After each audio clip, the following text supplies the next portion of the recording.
오늘 말씀의 제목은 유일한 소망 예수 그리스도라는 제목으로 함께 은혜를 나누기를 원합니다. 여러분 예수님 믿고 행복하십니까?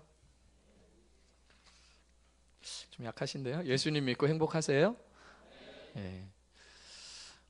예수님이 이제 나사렛 예수다라고 이제 오늘 나오는데 이제 나사렛 예수의 이름으로 기도합니다. 그래서 이제 예수님이 태어나시기는 베들레헴에서 태어나셨지만 자라신 곳은 나사렛이에요. 예수님이 성령의 충만함을 처음 입고 처음 방문한 곳이 이제 당신의 고향인 갈릴리 나사렛 지역으로 가십니다. 그곳에 가셔가지고 아마도 예수님은 그곳에서 자라셨기 때문에 그곳의 회당의 소속원이었던 것 같아요. 왜냐하면 그 회당이라는 것은 이제 예루살렘 성전에 가지 못하고 이렇게 지역교회 같은 로컬 처치 같은 그런 모습으로 있는 거거든요.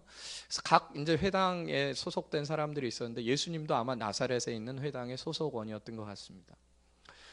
그들은 안식일에 모여서요 하나님을 예배하고 하나님의 말씀을 들었어요. 우리처럼 2000년 전에도 믿음을 갖고 있었던 신앙인들은 이렇게 작은 그런 공동체를 형성하면서 그곳에서 하나님을 예배하고 또 하나님의 말씀을 들었죠.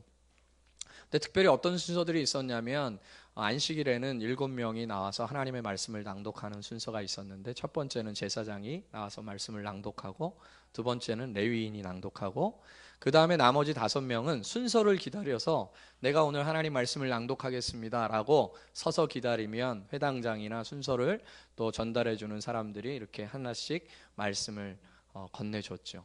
예수님이 서서 그렇게 말씀을 낭독하시려고 기다리시고 있는 상황입니다. 그리고 책을 전해 받았을 때 예수님께서 이사야 61장 1절 2절의 말씀을 쫙 피신 다음에 말씀을 전해 주셨어요.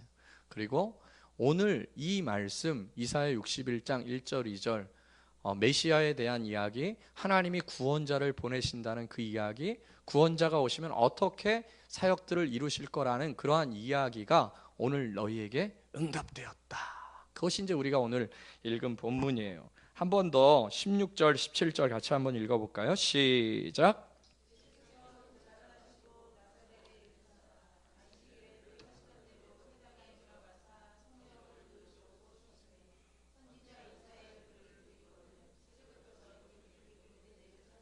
아멘. 좀 다른 생각이긴 하지만 지금 빈자리를 좀 많이 보니까 이런 마음이 들어요.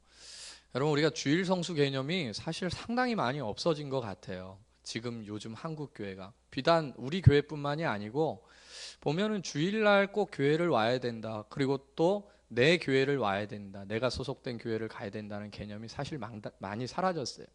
물론 그것이 율법적인 개념으로 무조건 주일날은 우리 교회에 참석해야 된다는 것이 명시화돼서 그것을 지키지 않으면 벌 받는다. 이런 개념으로 접근되면 좀 문제가 있지만요. 사실은 한국 교회가 많이 좀 힘이 없어지고 연약해지는 그러한 측면에서 바라보면요. 상당히 위험한 상황 속에 지금 처하고 있다. 주일날 너무 사람들이 많이 빠지는 것 같아요. 옆에 분에게 한번 같이 예수님도 안식일을 지키셨거든요. 예수님은 안식일의 주인이시고 마음대로 하셔도 되는 분인데요. 예수님도 안식일을 지키셨어요. 매 주일. 그래서 우리 옆에 분들에게 이렇게 한번 합시다. 우리 주일 성수 평생 하자. 시작. 예. 주일날 교회를 무조건 나가야 되겠다고 마음 먹으면 나올 수 있을 것 같아요. 왜냐하면 저는 그러잖아요. 저는 목사니까 저는 무조건 교회를 나와야 된다는 생각을 갖잖아요. 그러니까 아마 제가 목사가 된 이후로 주일날 교회 안 나온 적이 한 번도 없는 것 같아요. 전도사가 된 이후로 제가 주일날 교회 안 나온 적은 한 번도 없는 것 같아요. 그러니까 사실은 마음만 먹으면 사실 할 수 있어요. 그렇다고 제가 전도사 되기 전엔 잘 빠졌냐? 그렇지 않습니다. 제가 중학교 1학년 때 예수님을 믿고 23살에 전도사로 임명받을 때까지 놀랍게도 단 한 번도 교회를 빠진 적이 없습니다. 놀랍죠. 제가 학교 시간에는 자도 교회 시간에는 잠을 안 잤어요. 하나님께서 마음만 먹으면 목사든 평신도든 주일날 나올 수 있는 환경을 허락하실 거라고 저는 봐요. 그리고 그것에 대해서 애통해 하면 여러 가지 직장이나 상황들이나 여러 가지 환경들이 좀 어려워도 사모하는 자에게 은혜를 주신다. 할렐루야.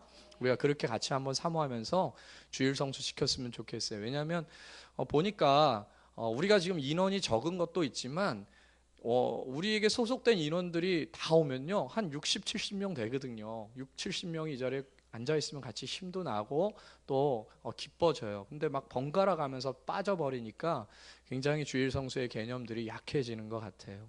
예수님도 그렇게 안식일을 지키시면서 말씀을 읽으셨어요. 근데 그분이 읽으신 말씀이 말씀드린 대로 이사야 61장 1, 2절인데요.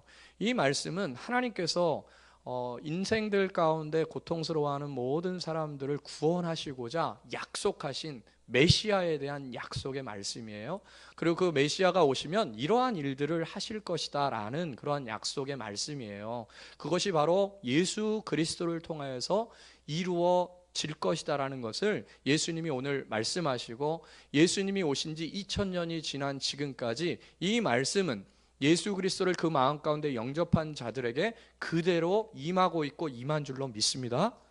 이 말씀이 어떠한 말씀인지 같이 한번 우리 18절 19절 한 번 더 읽어볼게요. 시작.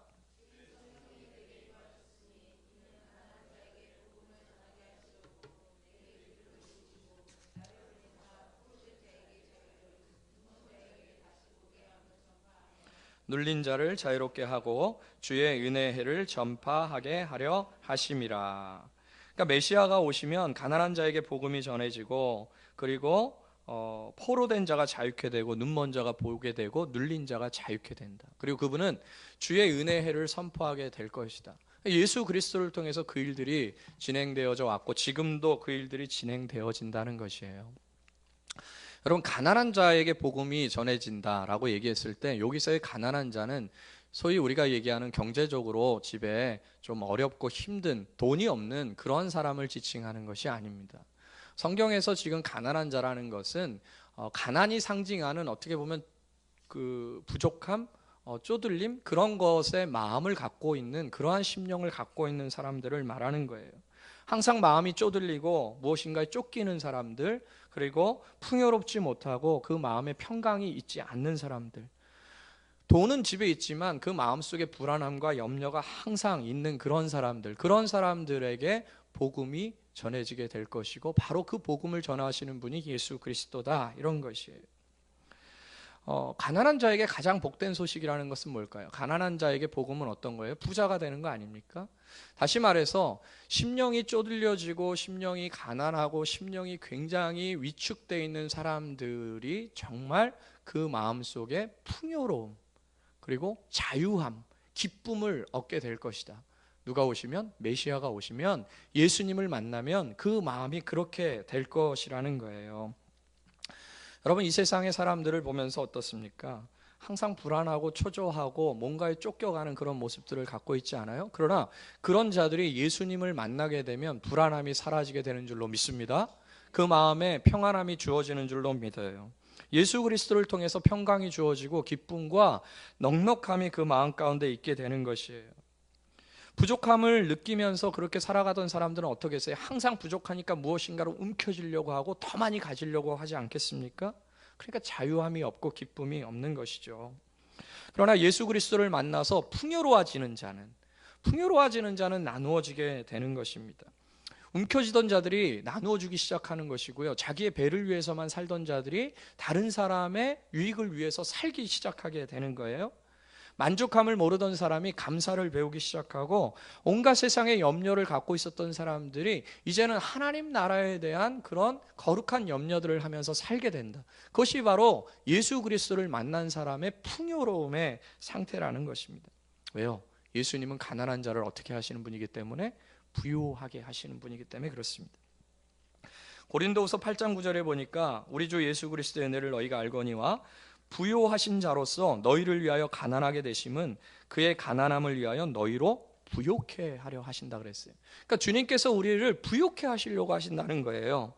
야고보서 2장 5절에 보니까 내 사랑하는 형제들아 들을지어다 하나님이 세상에 대하여는 가난한 자를 택하사 믿음에 부요하게 하시고 또 자기를 사랑하는 자들에게 약속하신 나라를 유업으로 받게 아니하셨느냐? 그러니까 너희가 믿음으로 부요한 사람이라는 거예요. 굉장히 풍요로운 사람이라는 것입니다. 메시아가 이 땅 가운데 오셔서 하시는 일이 가난한 자에게 복음을 주시는 것인데, 그 가난한 자의 복음은 바로 마음의 풍요로움이라는 것이. 여러분 어떻습니까? 마음속에 풍요로움 있으십니까? 아니면 막 풍요로움이 뭡니까 목사님? 지금 마음이 쪼들려서 내 심장이 그냥 그 마른 땅에 그냥 쩍쩍 갈라진 그런 땅의 심정처럼 막 갈라져서 죽겠는데요. 그러면 예수님을 여러분 마음 가운데 다시 모실 수 있기를 축복합니다. 예수님이 내 마음을 장악하고 예수님이 내 마음을 주관하는 순간부터 내 마음에 가난함들이 사라지고 풍요로움이 주어지게 되는 거예요. 예수님은 바로 그 일을 위해서 이 땅 가운데 오셨다는 것입니다. 또한 예수님께서는 오늘 본문에 보니까 포로된 자들, 눌린 자들을 자유케 하려고 한다는 거예요. 이 말을 바리새인들과 서기관들이 들었을 때, 야, 우리가 남의 노예가 된 적이 한 번도 없는데 우리를 무슨 자유케 하려고 왔다고 하느냐. 예수님께서 우리를 자유케 하신다 그랬어요. 그것은 우리가 무엇인가에 얽매여 있고 무엇인가의 노예의 상태로 있다는 것을 말씀해 주고 계시는 것이거든요. 여러분, 잘 한번 생각해 보세요. 여러분을 묶고 있는 것은 무엇입니까? 여러분을 누르고 있는 것은 무엇이에요? 여러분을 옴짝달싹하지 못하도록 여러분을 얽매고 있는 것은 무엇이에요? 서기관과 바리새인들은 자기가 포로가 아니라고 이야기했으나 예수님께서는 그랬어요. 너희가 차라리 포로였다라고 이야기한다면 구원을 얻을 것이지만 너희가 자유자라고 이야기하니 구원을 얻을 수가 없다. 그렇지 않습니까? 구원이라는 것은 무엇인가 억압된 자가 그곳에서 탈출되고 그곳에서 자유케 되는 것을 구원이라는 단어로 사용하는 것이거든요. 예수님께서 우리를 구원하셨다, 예수님께서 우리를 자유케 하셨다라는 것은 우리가 그 전에 예수님을 만나기 전에는 무엇인가의 노예가 되어 있었고 억눌렸다라는 것이거든요. 그러니까 예수님께서 이렇게 말씀하십니다. 이사야 선지자에 주의 성령이 내게 임하셨으니 그가 내게 기름을 부으사 포로된 자에게 자유를, 눌린 자를 자유케 하기 위해서 그가 오셨다. 사람들은 뭐의 노예가 되어 있을까요? 쉽게 돈의 노예가 되어 있지 않겠습니까? 돈을 따라서 사람들이 살게 되죠. 쾌락의 노예가 되어 있고 사람들에게 높임을 받으려고 노예가 되어 있어요. 돈을 따라 살고 싶은 사람들은 아무도 없을 것입니다. 그러니까 노예죠. 정말 진지하게 생각해보면 나의 육체를 쾌락의 어떤 그런 불나방처럼 그렇게 살고 싶어하는 사람들은 아무도 없을 것이에요. 그러니까 노예가 되는 것입니다. 사람에게 높아 보이는 것이 그렇게 중요한 것은 아니잖아요. 그럼에도 불구하고 사람들은 자기가 더 높아 보이고 싶어하는 그런 노예 속에서 살아가고 있다는 것이에요. 그렇게 돈의 노예가 되고 쾌락의 노예가 되어 있고 허용의 그런 노예가 되면서 살아가고 있는 상태, 그 사람들을 예수 그리스도께서 자유케 하신다. 할렐루야. 여러분, 제가 어저께 그 집에 이렇게 가는데요, 묶여 있는 강아지가 이렇게 좀 짧은 이렇게 끈에 묶여 있어요. 신호등을 기다리고 있더라고요. 그 강아지 발에는 신발이 신겨져 있었습니다. 강아지 발에 신발이 신겨져 있었어요. 그리고 이제 신호등이 이제 딱 파란불이 돼서 딱 가는데 이 강아지가요, 얼마나 참 안쓰러운지 막 달려요. 자기 딴에는 엄청나게 막 뛰어가는 거예요. 근데 뭐가 있어요? 끈이 있잖아요. 그러니까 너무 그 꼴이 우스꽝스러운 거예요. 막 달리는데 제자리예요. 제자리. 별로 가지 않아요. 누구의 속도에만 갑니까? 그 주인이 갖고 있는 그 끈의 속도로만 가는 거예요. 너무 안 됐다. 너무 귀엽게 생기고 신발까지 신어서 달리고 싶은데 참 안타깝다. 우리의 인생도 묶여 있는 것 같은 그 무엇이 있다라고 말씀하시는 거예요. 너를 묶고 있는 게 뭐냐? 너의 마음을 묶고 있고 정말 너의 마음이 창공을 나르는 새처럼 그렇게 자유롭고 싶은데 너의 마음을 묶고 있는 게 뭐냐? 돈이냐? 명예냐? 쾌락이냐? 사람들에게 좀 높임 받고 싶은 거냐? 사람들이 나를 좀 인정해주고 싶어하는 것이냐? 그 무엇이냐? 내가 온 곳은 바로 너를 묶고 있는 그 사슬을 끊어버리기 위해서 내가 왔다. 그것이 바로 복음이다. 그것이 바로 메시아께서, 구원자 되신 예수 그리스도께서 우리에게 하시고 싶으신 것이에요. 여러분, 성경에 보면 우리를 묶고자 발악하면서 달려드는 그런 존재가 있다 그래요. 그 누구입니까? 너희 대적 마귀라 그랬어요. 너희 대적 마귀가 우는 사자와 같이 삼킬 자를 두루 찾고 다닌다는 거예요. 삼킨다는 것은 뭐예요? 우리를 묶어서 우리의 마음이 자유케 되지 못하고 기쁨이 없고 감사가 없고 하나님께 감격스러운 마음들이 사라지고 점점 쪼글쪼글 돼서 그 마음이 쩍쩍 갈라지는 땅과 같은 그런 비참함과 처참함 가운데 처하도록 하는 것, 그것이 바로 마귀의 목표라는 것이죠. 우리는 그 마귀의 손에 놀아나서 정말 하나님 앞에서 자유함들을 잃어버린 채 끊임없이 목말라 하는 소금물을 먹듯이 그렇게 우리의 인생을 목말라하게 살아간다는 것이에요. 주님은 그곳에서 우리를 자유케 하시겠다는 것입니다. 여러분, 죄를 짓는 자마다 마귀의 종이라 그랬어요. 죄에는 자유함이 없습니다. 죄는 우리를 얽어매죠. 죄를 지은 자는 두 다리를 뻗을 수 없다는 이런 말도 있지 않아요? 여러분, 죄를 지은 자는 항상 무엇인가 눌려있고 억압되어져 있는 것입니다. 성경에서 말하는 죄는 무엇일까요? 성경에서 말하는 죄라는 것은 하나님의 말씀에 순종하지 않는 것입니다. 하나님은 선이기 때문에 하나님의 말씀에 순종하지 않는 그 순간, 내 고집대로 그 무엇인가를 하려고 하는 그 순간 우리는 어떻게 된다는 거예요? 우리의 손과 발에 착고가 콱 묶이듯 우리의 심령이 묶여지게 되는 것이에요. 분명 하나님께서 기뻐하시지 않는 것을 알매도 불구하고 계속해서 그것을 주장하고 계속해서 그것을 반복적으로 해나갈 때 그 사람에게는 자유함이 없는 것이죠. 그냥 묶여지게 되는 것입니다.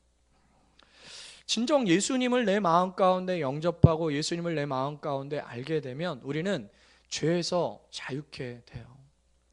진리를 알지니 진리가 너희를 자유케 하리라 그랬어요. 진리는 바로 예수 그리스도를 이야기하는 것이지 않습니까? 예수 그리스도께서 나를 장악하시고 예수 그리스도께서 나를 지배하시고 예수 그리스도께서 나를 움직여 가신다면, 내가 진리 안에 충만히 들어가 있다면 우리는 자유함을 경험하게 되는 거지. 제가 아까 이 설교를 마무리하면서 한번 실험해 봤어요. 제 마음 가운데도 눌림이 있어요. 쪼그라듦이 있어요. 뭔가 마귀가 이렇게 좀 얽어매는 뭔가가 있어요. 그래서 제가 마음속에 이렇게 한번 생각해 봤어요. 예수님, 제 마음에 자유함도 있지만 자유하지 못한 영역이 있습니다. 지금 그 부분을 예수님께 맡겨드리니 예수님 오셔서 저를 자유케 해주세요. 할렐루야. 어땠을 것 같아요? 제 마음에 자유함이 있는 거예요. 왜요? 나는 그것에 어떻게 할 수 없지만 진리 대신 예수 그리스도께서 나를 붙잡아 주시고 인도하신다는 마음이 있으니 내 마음 가운데 자유함이 주어지게 되는 것입니다.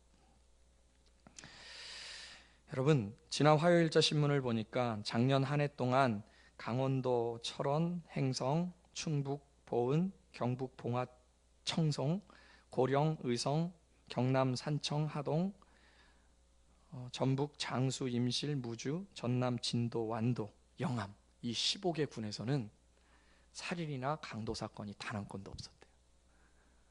제가 그걸 보면서 이 스마트폰에다 찍었어요. 너무 감동이 되더라고요. 그러면서 제 마음속에 드는 생각 하나가, 이 군포 땅에도 작년 한 해 동안 강도와 살인 사건이 없었다면,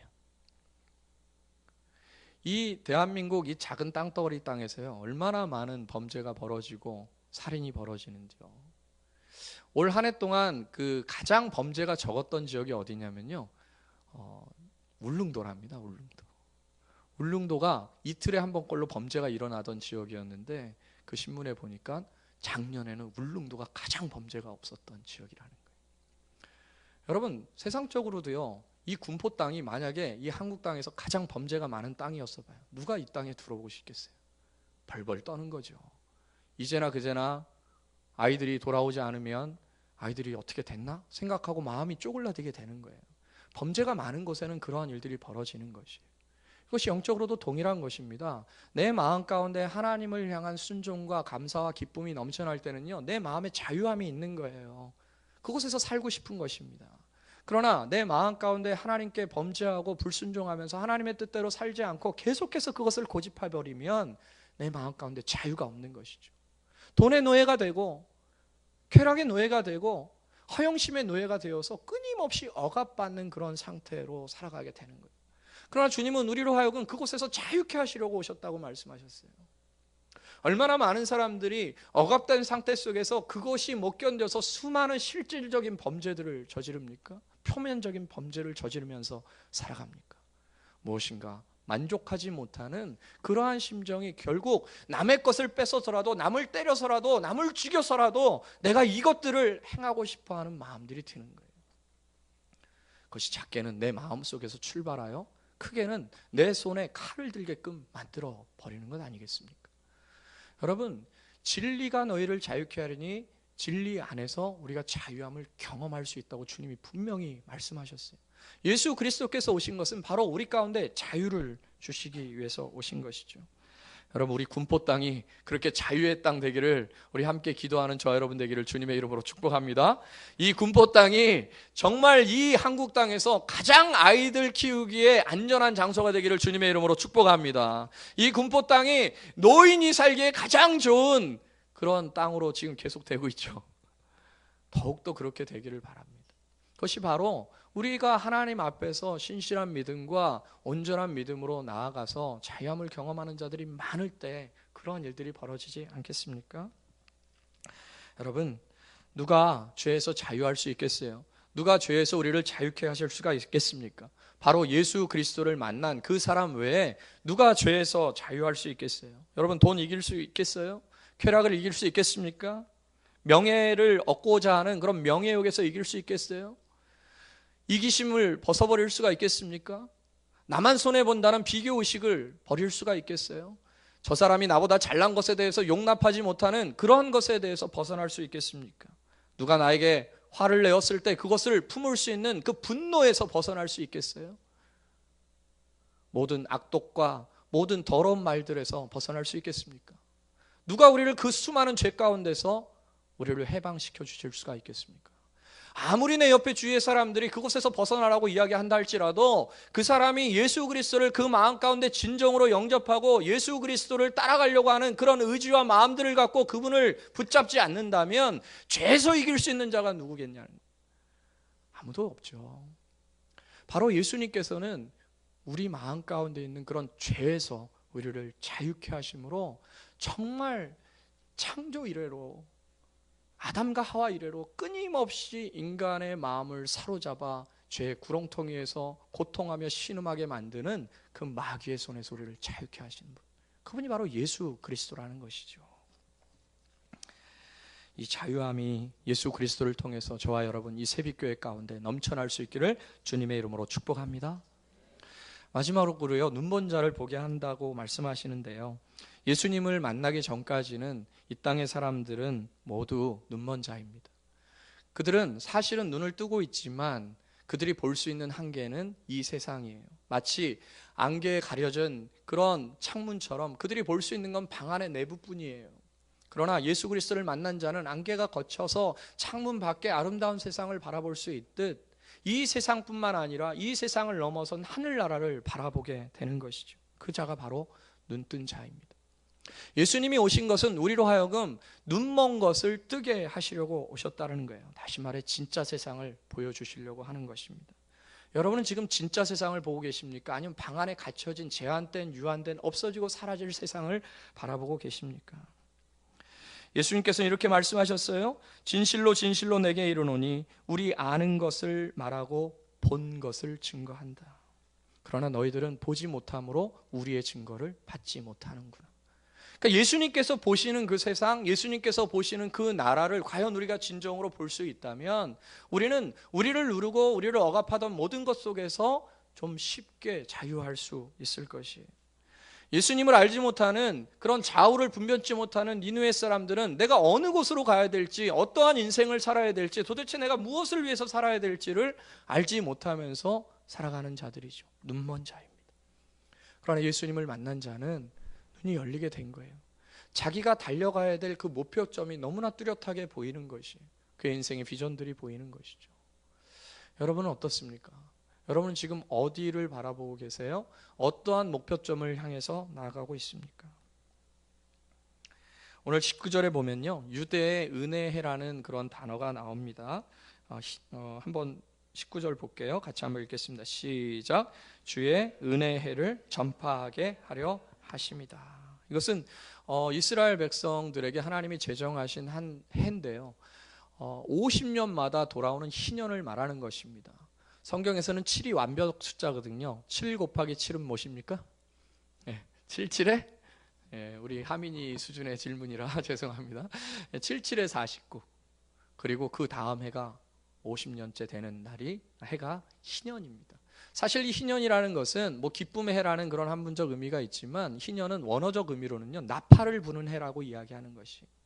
이 희년의 제사장들은 전국을 돌아다니면서 준비한 나팔을 붑니다. 그 나팔 소리가 들렸을 때 이스라엘 백성들에게는 큰 기쁨의 날이 벌어지는데요. 특별히 어떤 자들에게 기쁨이 벌어지냐면 이 나팔이 부러지는 희년 때는 노예가 대가를 지불하지 않고 무상으로 자유케 되는 그런 해가 됩니다. 토지를 잃어버렸던 자들이 다시 그 토지를 되찾는 해가 되는 것이고요. 자기에게 빼앗겼던 모든 것들이 다시 회복되는 그런 해입니다. 무상으로 자유가 주어지고 무상으로 기쁨이 주어지고 무상으로 모든 것들이 다시 회복되어지는 해가 바로 이 희년이에요. 이 희년 때 웃는 자는 누가 될 것이에요? 우는 자는 누가 될까요? 웃는 자는 포로된 자가 웃는 것이죠. 포로였다가 자유케 되니 얼마나 기쁘겠어요. 우는 자는 누굽니까? 포로를 갖고 있는 주인. 아이고, 내 노예들이 다 해방된다니 괴롭다. 그러나 온 이스라엘 백성이 그렇게 희년을 지키면서 하나님께서 우리 모두를 회복하실 거라는 기대심을 가지고 그들은 이 절기를 지켜갔어요. 예수님께서 오늘 이사야 61장 1절 2절을 읽으시면서 이렇게 말씀하시는 겁니다. 메시아가 오시면 그 희년의 나팔 소리가 울려지게 될 것이다. 그 나팔 소리가 울려진 자는, 그 나팔 소리를 듣게 된 자는 진정한 자유함을 얻게 될 것이다. 어디에서요? 포로된 곳에서, 눌린 곳에서. 가난한 자들은 더 이상 가난하지 아니하고 부요함을 경험하게 될 것이다. 이 나팔 소리를 듣는 자들은. 이 나팔은 예수님의 손에 달려있지 않습니까? 예수 그리스도께서 우리 가운데서 당신의 살아계심과 당신의 구세주심을 증거하는 것, 그것을 믿는 자마다 진정한 자유와 기쁨을 경험하게 되는 것이죠. 여러분, 그렇습니다. 예수님께서 우리에게 주시고자 하는 것은 적은 것이 아니에요. 오늘 그것은 우리의 삶 가운데 적용될 수 있습니다. 사랑하는 여러분, 여러분을 누르고 있는 것은 무엇이에요? 여러분을 억압하고 있는 것은 무엇입니까? 여러분은 자유하십니까? 여러분은 지금 하나님 앞에 기쁨과 감격으로 마음의 풍요로움을 경험하십니까? 아니면 내 환경과 상황들을 바라보면서 너무나 쪼들리고 조급하고 답답한 그런 심정으로 하나님 앞에 서 있습니까? 우리 예수님은 부유하신 분이십니다. 믿습니까? 우리 예수님은 자유케 하시는 분이십니다. 믿습니까? 이 부유케 하시고 자유케 하시는 예수님, 믿음의 주여 온전케 하시는 그 예수님을 다시 한번 바라봄으로 말미암아 우리의 삶을 딛고 일어나 하나님 앞에서 진정한 자유자로서 자유를 주신 하나님을 찬양하고 자유를 주신 하나님께 감사하면서 그렇게 이 거룩한 한날을 보낼 수 있는 저와 여러분 되기를 예수님의 이름으로 축복합니다. 같이 한번 찬양하고 기도하겠습니다.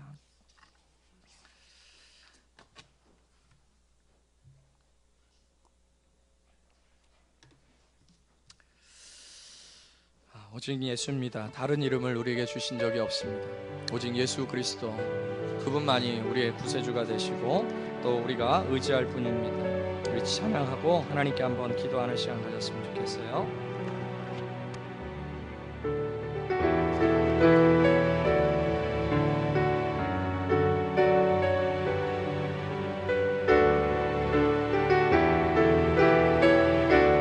오직 예수, 오직 예수, 다른 이름은 없네. 주 이름만 우리에게 주셨네. 오직 예수, 다른 이름 없네. 오 영광과 존귀 권세와 찬양 받으실 분 오직 주 예수. 오직 예수, 오직 예수, 다른 이름은 없네. 주 이름만 우리에게 주셨네. 오직 예수, 다른 이름 없네. 오 영광과 존귀 권세와 찬양 실뿐 오직 주 예수. 온 땅 위에 홀로, 온 땅 위에 홀로 높으신 이를 하늘이 높이 들리셨네.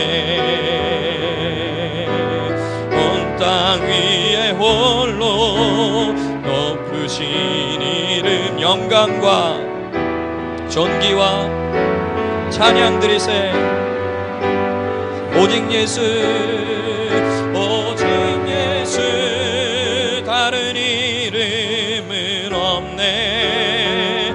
주의 이름만 우리에게 주셨네. 오직 예수,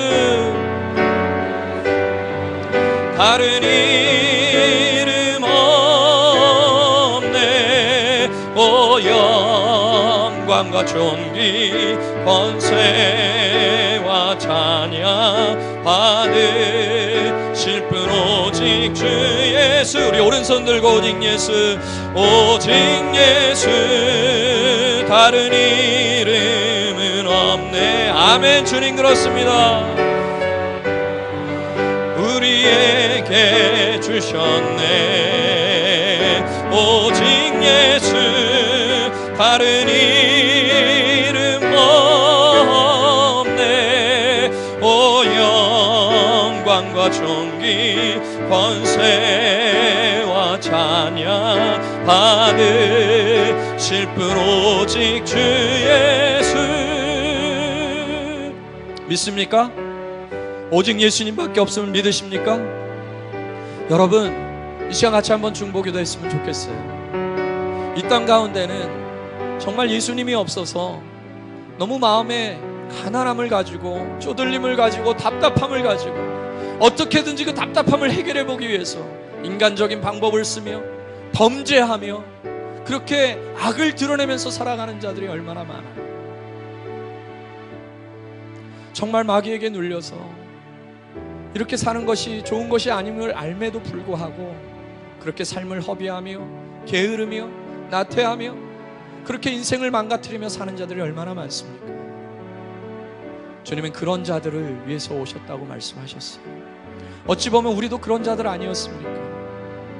우리 그런 자들을 위해서 한번 중보했으면 좋겠어요. 혹시 여러분의 가족 중에 예수 그리스도를 진정으로 만나지 못하고 아직도 그 마음의 평강을 느끼지 못하고 아직도 가난하고 쪼들린 심정으로 그렇게 살아가고 있는 여러분의 가족은 없습니까? 여러분 주변에 사람은 없습니까? 정말 저렇게 사는 것이 아닌데라고 이야기하고 싶은데 명예를 따라서 허영심을 따라서 자기 자신을 포기하지 못하고 그렇게 돈과 쾌락을 따라서 살아가고 있는 그 영혼들은 없습니까? 이 시간 같이 한번 그들을 위해서 중보했으면 좋겠고, 우리 자신도 이미 자유를 경험하고 이미 풍요로움과 부요함을 경험했음에도 불구하고 어느 순간 예수 그리스도의 은혜가 내 마음 가운데 식어져 진정한 자유와 부요함이 내 마음 가운데서 사라져 있다면, 내 마음 가운데 정말 예수 그리스도로 인한 부요함이 오늘 느껴지지 않는다면 우리 자신을 위해서도 한번 기도합시다. 하나님, 내 안에 예수 그리스도는 사라지고 온갖 현실의 문제만이 내 마음을 지배하고 있습니다. 오 주님, 내 안에도 예수 그리스도께서 은혜를 선포하시며 자유다라고 나팔을 부시는 그 나팔 소리를 다시 듣게 하여 주시사 내 마음 가운데 자유가 넘치게 하시고 부유함이 넘쳐날 수 있도록 역사하여 주옵소서. 우리 중보기도하며 자신을 위해서, 교회를 위해서 같이 한번 주님의 이름을 한번 부르네 기도하겠습니다. 주여